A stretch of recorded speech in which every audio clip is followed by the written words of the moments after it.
So hello everyone, आज हम लेने वाले हैं एफ.वाई बीकॉम का जो हमारा बेसिक टूल्स इन इकोनॉमिक्स ये जो सब्जेक्ट है उसका जो चैप्टर नंबर 2 है सेटरेस पेरिबल्स, उसका आज हम लोग लेक्चर नंबर 4 लेंगे, जिसके अंदर आज हम लोग देखेंगे बेनिफिट्स ऑफ सेटरेस पेरिबल्स। मतलब ये जो अजम्पशन है उसकी क्या क्या फ़ायदे हैं। ठीक है, तो वैसे तो हमने पिछले लेक्चर में यूजेस देखे थे, आज इसके मतलब कह सकते हो एडवांटेजेस बेनिफिट्स देखेंगे। एंड मैं आपको पहले ही बता दूँ कि हम एज़ पर NEP 2020 के हिसाब से देख रहे हैं, जो कि न्यू सिलेबस जो आया है आपके लिए उसके हिसाब से हम पढ़ रहे हैं। तो देन लेक्चर को स्टार्ट करते हैं। तो देखो, सबसे पहले यहाँ पर बेनिफिट्स बताए हैं कि सेटरेस पेरिबल्स के क्या क्या बेनिफिट्स होते हैं। तो सबसे पहला जो बेनिफिट है वो ये है कि यूजेस साइंटिफिक मेथड अप्रोच। यानी क्या कि देखो, सेटरेस पेरिबल्स जो रहता है वो साइंटिफिक अप्रोच को यूज़ करते हैं। जैसे मैंने आपको पहले ही बताया था, जब हम पढ़ रहे थे सिग्निफिकेंस पढ़ रहे थे, याद करो कि देखो जो दो मेजर पब्लिकेशन थी उन्होंने मदद किया कि इसको ये जो इकोनॉमी है, इकोनॉमिक्स जो है उसको डिडक्टिव साइंस से चेंज कर उसको पॉजिटिविस्ट में डाल दिया गया। पॉजिटिविस्ट का मतलब होता है जहाँ पर आप साइंटिफिकली हार्ड साइंस की तरह जो है थेरीज को टेस्ट कर सको। ठीक है, तो इस तरीके से आप इकोनॉमिक्स को भी आप टेस्ट कर सकते हो। ठीक है, तो ये सेटरेस पेरिबल्स ने मदद की। ठीक है, तो suppose an economist want to prove अब मिनिमम वेज कॉज अनएम्प्लॉयमेंट। जैसे अगर मान लो कोई इकोनॉमिस्ट है वो प्रूव करना चाहता है कि अगर आप मिनिमम वेज को इंक्रीज़ करोगे तो उसकी वजह से अनएम्प्लॉयमेंट जो है वो बढ़ जाएगी, या फिर जो मनी रहता है अगर मनी सप्लाई को बढ़ा दोगे तो उसकी वजह से इन्फ्लेशन आ जाएगा। तो ये जो ऐसे अलग अलग जो इकोनॉमिक सिचुएशंस होती हैं, जो इवेंट्स होते हैं, इनको आप एक्सप्लेन कर सकते हो, मतलब टेस्ट करके दिखा सकते हो इस सेटरेस पेरिबल्स असम्पशन की मदद से। ठीक है, यहाँ पर यही बोला है they could not possibly set up a to. मतलब यहाँ पर ये बोला गया है कि देखो, हम असली में जाकर ऐसा नहीं कर सकते। जैसे अगर अनएम्प्लॉयमेंट की बात करें तो गवर्नमेंट असली में ऐसा नहीं कर सकती है कि असली में जो है वो एक मतलब मिनिमम वेज का कोई लॉ लाकर टेस्ट कर ले कि हाँ असली में जो है अगर मिनिमम वेज कर रहे तो एम्प्लॉयमेंट बढ़ रहा है कि नहीं बढ़ रहा। असली में हम नहीं कर सकते। ठीक है, ऐसे ही अगर गवर्नमेंट ये भी नहीं कर सकती कि मान लो अचानक से बहुत सारा नोट छाप छाप के चेक कर ले एक बार, क्या असली में टेस्ट करके देखते कि ढेर सारा नोट छाप के देखते कि असली में इन्फ्लेशन आता है कि नहीं आता है, क्योंकि ये बहुत ज़्यादा रिस्की होता है। ठीक है, असली में हम ये सारी चीज़ें टेस्ट नहीं कर सकते, क्योंकि अदर फैक्टर्स भी इन्फ्लुएंस कर सकते हैं, हमारा जो भी आउटकम आने वाला है उसको चेंज कर सकते हैं। ठीक है, तो इसलिए यहाँ पर ये जो पॉजिटिविस्ट इकोनॉमिस्ट जो रहते हैं वो मतलब ये करते क्या करते हैं कि ये जो टेस्टिंग है वो थेरीज की मदद से करते हैं। देयर थेरीज को टेस्ट करते हैं, must create a substituent framework. मतलब बेसिकली वहाँ पर एक साइंटिफिक मेथड बनाते हैं जहाँ पर वो अपने थेरीज को जो है टेस्ट करके दिखाते हैं, लेकिन रियलिटी में नहीं दिखाते। मतलब कह सकते हो एक इमेजिनरी सिस्टम में दिखाते हैं कि हाँ देखो, असली में अगर हम प्राइस को बढ़ाएंगे, मतलब इस तरीके से प्राइस को बढ़ाएंगे तो इस तरीके से ये सारी चीज़ें चेंजेस आएगा, कि इस तरीके से अगर मिनिमम वेज को हम बढ़ा देंगे तो एम्प्लॉयमेंट भी बढ़ जाएगा, अगर मनी सप्लाई को बढ़ा देंगे तो अपना जो इन्फ्लेशन है वो भी बढ़ जाएगा। ठीक है, तो इस तरीके से हम टेस्ट करके दिखा सकते हैं। जो अनरियलिस्टिक अजम्पशंस है इसको हम मतलब कह सकते हो मानकर हम ये जो साइंटिफिक मेथड है इसका इस्तेमाल करके अपने जो भी थेरीज उनको टेस्ट करके दिखा सकते हैं। ठीक है, उसके बाद है लेवरेजेस ऑफ परफेक्ट इन्फॉर्मेशन। मतलब क्या, देखो सेटरेस पेरिबल्स जो है ये अज्यूम करता है कि देखो जितने भी एक्टर्स होते हैं, एक्टर्स का मतलब होता है जितने भी चीज़ें होती हैं, वेरिएबल्स होते हैं, मतलब एक्टर्स कह सकते हो, जैसे आप ही हो मान लो। ठीक है, तो आप कोई भी डिसीजन लोगे, मतलब कोई भी डिसीजन लेने वाले हो, वो एक परफेक्ट इन्फॉर्मेशन के हिसाब से ही लोगे। मतलब क्या, अगर मान लो कोई प्रोडक्ट आप खरीदने वाले हो तो आपको पता है कि इसका जो सब्स्टिट्यूट है, जैसे मान लो माज़ा का हमने बात किया था, एग्जांपल दिया था कि अगर माज़ा मान लो 7 रुपये का है और ये जो स्लाइस है ये 5 रुपये का हो गया है, तो आपको ये परफेक्ट इन्फॉर्मेशन आपके पास है। ऐसा नहीं है कि आपको पता ही नहीं इन्फॉर्मेशन। लेवरेजेस परफेक्ट इन्फॉर्मेशन की मतलब आपको सारी इन्फॉर्मेशन एकदम सही तरीके से पता है आपको, तो अब उसी हिसाब से आप डिमांड करोगे, तो यहाँ पर उसी हिसाब से आप ये वाला प्रोडक्ट खरीद लोगे। ठीक है, इसी तरीके से अगर मान लो आपको पता चलता है कि हाँ माज़ा का जो प्राइस है वो 7 रुपया हो गया है। ठीक है, अब यहाँ पर मतलब ये कहने का मतलब है कि जो भी आपको इन्फॉर्मेशन मिलेगी वो करेक्ट ही मिलेगी, इनकरेक्ट नहीं मिलेगी। ऐसा नहीं कि हो सकता है मार्केट में अफवाह चल गई कि माज़ा का जो प्राइस है वो 17 रुपया हो गया है। ठीक है, तो लोग कम डिमांड करने लग जाएंगे, तो इससे इनकरेक्ट इन्फॉर्मेशन आपको नहीं मिलेगी, आपको हमेशा करेक्ट इन्फॉर्मेशन ही मिलेगी, ताकि जो मॉडल है उसमें कोई लूप होल ना आ जाए। ठीक है, तो यही यहाँ पर बोला गया कि जो इकोनॉमिस्ट होते हैं वो अज्यूम करते हैं कि जो एक्टर्स है उनके पास परफेक्ट इन्फॉर्मेशन होगी जो भी अबाउट जो चॉइसेस वो लेने वाले उसके बारे में। ठीक है, कि जो भी वो इनडिसीजन और इनकरेक्ट जो मतलब डिसीजन लेंगे वो मतलब नहीं ले वो। ठीक है, कि मतलब कोई भी वो इनडिसीजन और इनकरेक्ट डिसीजन जो है वो इनकम्प्लीट इन्फॉर्मेशन के हिसाब से ना ले, ताकि वो लूप होल क्रिएट हो जाए अपने मॉडल के अंदर। तो वो हमेशा जो है कोई भी डिसीजन लेंगे तो वो परफेक्ट इन्फॉर्मेशन की वजह से ही लेंगे। ठीक है, तो ये बोला गया है, आगे बोला गया है कि if model produce in ceteris paribus economic appear to make accurate prediction in the real world. ठीक है, तो अगर मान लो जो भी हम प्रेडिक्शन करते हैं वो अगर सक्सेसफुल हो जाता है तो हम बोल देते हैं कि मान लो मतलब अगर परफेक्ट हो जाता है तो बोल देती है अपना जो ये जो मॉडल था वो सक्सेसफुल हो गया, अगर मान लो हमारी जो प्रेडिक्शन है वो सही निकल जाती है, ठीक है।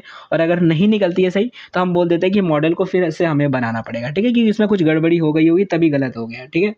तो यही होता है अपना, मतलब यहाँ पर दूसरा ही बेनिफिट होता है कि मतलब सबके पास परफेक्ट इन्फॉर्मेशन होती है। उसके बाद तीसरे यहाँ पर बेनिफिट ये बोला गया है कि employs positivist economics that can test theory, मतलब वही वाली चीज़ जो अभी हमने बोली कि यहाँ पर आप जो है टेस्टिंग कर सकते हो अपने थेरीज को, यानी कि जो जैसे पॉजिटिविस्ट में, जैसे फिजिक्स में होता है कि फिजिक्स में अगर कोई भी लॉ बोला गया है तो आप उसको टेस्ट करके चेक कर सकते हो, केमिस्ट्री में कोई लॉ बोला गया तो उसको आप टेस्ट करके चेक कर सकते हो कि सही में वो चीज़ है कि नहीं है।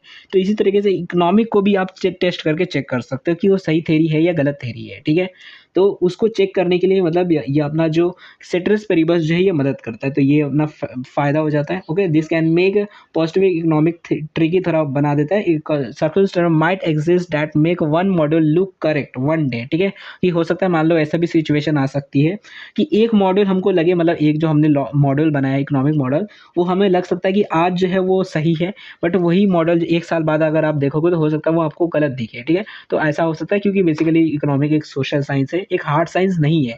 तो यहाँ पर सिर्फ आप इमेजिनरी जो रहता है, एक मतलब प्रिटेंड कर सकते हो, वहाँ पर आप सिर्फ देख सकते हो इस तरीके की चीज़ें, बट रियलिटी में मतलब ये मुश्किल ही रहता है, ठीक है। तो आप एक इमेजिनरी तरीके से आप पॉजिटिविटी इकोनॉमिक का इस्तेमाल करके टेस्ट कर सकते हो थेरीज का बुक के अंदर, ठीक है, मतलब पेजेस के अंदर इस्तेमाल कर सकते हो। ओके, तो यहाँ पर लिखा है सम इकोनॉमिस्ट जो रहते हैं वो रिजेक्ट करते हैं इस पॉजिटिविज्म को, क्योंकि उनको लगता है भाई ये गलत ही इन्फॉर्मेशन देता है, इससे अच्छा तो हमारा डिडक्शन अप्रोच ही था जहाँ पर हम अच्छी तरीके से चीज़ों को कर पाएंगे, कम से कम वो ऐसा मतलब गलत इन्फॉर्मेशन तो नहीं देगा, ठीक है। तो वो कुछ इकोनॉमिस्ट ऐसा मानते हैं, बट ज़्यादातर जो इकोनॉमिस्ट है वो यही मानते हैं कि नहीं, हमें अगर हम ये डिडक्शन को लेंगे तो वो सिर्फ मतलब हाइपोथेटिकली देगा, हम उसे प्रूव नहीं कर पाएंगे, बट ये जो पॉजिटिविस्ट है ये प्रूव करने में मदद करेगा, ठीक है। तो ज़्यादातर जो मेजॉरिटी जो रहते हैं वो यही करते हैं कि एक्सेप्ट कर लेते हैं जो भी लिमिट है इसकी अजम्पशन की, उसको एक्सेप्ट करके और अपने जो भी मॉडल्स होते हैं इकोनॉमिक मॉडल उसके अंदर लगा कर इस्तेमाल करते हैं और टेस्ट करते हैं अपने थेरीज को। जैसे केमिस्ट्री जो रहते मतलब बिल्कुल ऐसा हो जाता है कि ये जो है हम चाहते हैं कि हमारी जो इकोनॉमिक्स है वो केमिस्ट्री की तरह हो, फिलोसॉफी की तरह ना हो। फिलोसॉफी मतलब क्या, जैसे मन के बारे में होता है, ठीक है। फिलोसॉफी अलग अलग लोगों का अलग अलग मन होता है, तो वो हम अच्छी तरीके से समझ नहीं सकते, लेकिन केमिस्ट्री जो रहती है वो हमेशा फिक्स रहती है, तो उसको समझ सकते हैं, ठीक है। तो हम इकोनॉमी को केमिस्ट्री की तरह बनाना चाहते हैं, फिलोसॉफी की तरह नहीं। ओके, उसके बाद नेक्स्ट यहाँ पर बेनिफिट है enable price discovery and otherwise impossible situation to be analysis, यानी क्या कि ये मदद करता है हमको प्राइस को पता करने में, मतलब हम घर बैठे बैठे प्राइस पता कर सकते हैं कि हमारे प्रोडक्ट की हमें कितनी प्राइस रखनी चाहिए, और जो इम्पॉसिबल सिचुएशन है उनको भी हम एनालाइज कर सकते हैं कि अगर ऐसा मतलब अगर हम करते तो हमारे साथ मतलब तब हमारा जो सिचुएशन है वो कैसा होगा, ठीक है, हमारे वेरिएबल किस तरीके से अफेक्ट करेंगे। ओके, तो यहाँ पर बोला गया कि देखो जैसे कि इकोनॉमिस्ट जो रहते हैं वो कंपाइल करते हैं डाटा को अलग अलग सिनेरियो से लेकर स्टैटिस्टिकल सप्लाई डिमांड चार्ट, ऐसे अलग अलग चीज़ों को मतलब मिलाकर जो है अपना प्राइसिंग की स्ट्रैटेजी बनाते हैं, सप्लाई और अदर इकोनॉमिक फैक्टर्स को बनाते हैं, ठीक है। मतलब ये सारे डाटा को इस्तेमाल करके वो अपने प्राइस को बनाते हैं, ठीक है। अब एज ए सिंगल वेरिएबल इस टिक रेट, मतलब क्योंकि देखो सेट्रस वेरिएबल्स में क्या होता है कि हम सिर्फ एक ही वेरिएबल को लेते हैं, तो डिमांड को में आप देख सकते हो should be format that allow for a theoretically price application without having to go to market with those actual prices, यानी क्या कि आप इस अजम्पशन की मदद से आप घर बैठे बैठे आराम से एक वेरिएबल को पकड़ सकते हो, जैसे प्राइस को, और उस हिसाब से आप देख सकते हो कि कितनी प्राइस रखोगे तो कितनी डिमांड होगी, पहले की जो डाटा है उसको स्टडी करके, और उस हिसाब से फिर आपको समझ आ जाएगा कि हाँ इतनी प्राइस रखनी चाहिए हमें, तब जाकर आपका जो डिमांड है वो इतना रहेगा, ठीक है।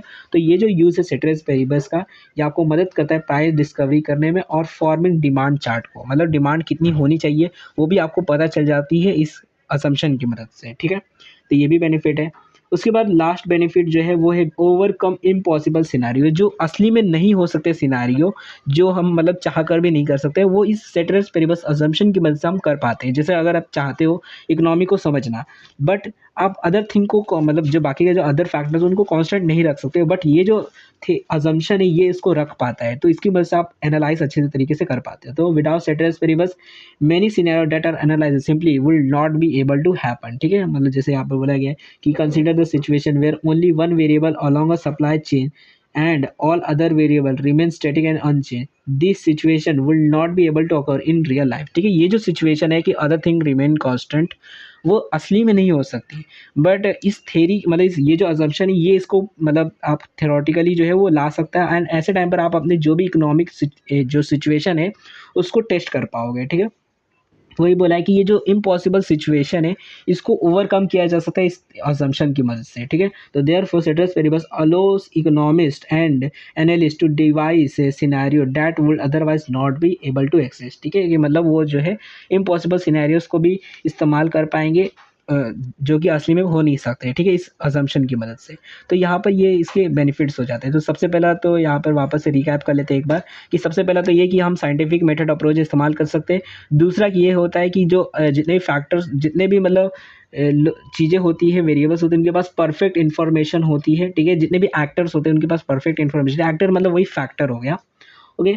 उसके बाद दूसरा होता है एम्प्लॉयज़ जो होते हैं मतलब पॉजिटिव इकोनॉमिक्स को जो है मतलब इस्तेमाल किया जाता है इस अपने मतलब ceteris paribus की मदद से कि मतलब कोई भी हम थ्योरी को टेस्ट कर सकते हैं, ओके। उसके बाद आगे दिया गया है कि हम प्राइस डिस्कवरी कर सकते हैं और जो इम्पॉसिबल सिचुएशंस होती है उसको भी हम ओवरकम कर सकते हैं ceteris paribus असम्पशन की मदद से, ओके। तो यहाँ पर अपना जो है बेनिफिट्स ऑफ ceteris paribus वो खत्म होता है। मे बी आपको सारी चीज़ें फिनिश समझ आ गई होगी। फिर भी अगर आपको कोई भी डाउट रहेगा तो आप लोग कमेंट सेक्शन में जो भी आपके डाउट्स रहेंगे वो बता सकते हो, एंड कमेंट सेक्शन में अपना फीडबैक दे देना कि आपको ये कैसा लगा। आपको कोई भी डाउट है या फिर कोई प्रॉब्लम है तो आप फीडबैक देकर हमको समझा बता सकते हो। हमको मतलब फीडबैक आता है तो थोड़ा अच्छा लगता है कि हाँ आपको आप वीडियो को देख रहे हो, एंगेज हो रहे हो कि हाँ आपको चीज़ें समझ आ रही है, ठीक है। नहीं समझ आ रही है तो आप लोग बताओ, मैं और इम्प्रूव करने की कोशिश करूँगा, ठीक है। तो यहाँ पर मे बी आज का लेक्चर खत्म होता है। फिर भी अगर आपको कोई डाउट रहेगा तो बता देना कमेंट सेक्शन के अंदर, एंड इसका नेक्स्ट लेक्चर कल आ जाएगा, कल परसों आ जाएगा। तो नेक्स्ट लेक्चर को देखने के लिए चैनल को सब्सक्राइब कर दो और इस वीडियो को अपने दोस्त लोगों के साथ भी शेयर कर दो ताकि वो लोग भी वीडियो को देख सके। तो शेयर करना मत भूलना, एंड आप चाहो तो हमें इंस्टाग्राम पे फॉलो कर सकते हो। और अगर आपको इस लेक्चर का पीडीएफ चाहिए स्टडी पर्पस के लिए तो आपको टेलीग्राम पे मिल जाएगा, तो वहाँ से जाकर आप इसका पीडीएफ भी ले सकते हो। दोनों की जो लिंक है वो आपको डिस्क्रिप्शन के अंदर मिल जाएगी। एंड अगर वीडियो को लेट देखे तो यहाँ पर बाजू में आपको जो है राइट साइड में आपको वीडियो का प्लेलिस्ट मिल जाएगा, तो यहाँ से जाकर आप नेक्स्ट वीडियो को भी देख सकते हो। So thanks for watching my video, हमने नेक्स्ट वीडियो में मिलेंगे।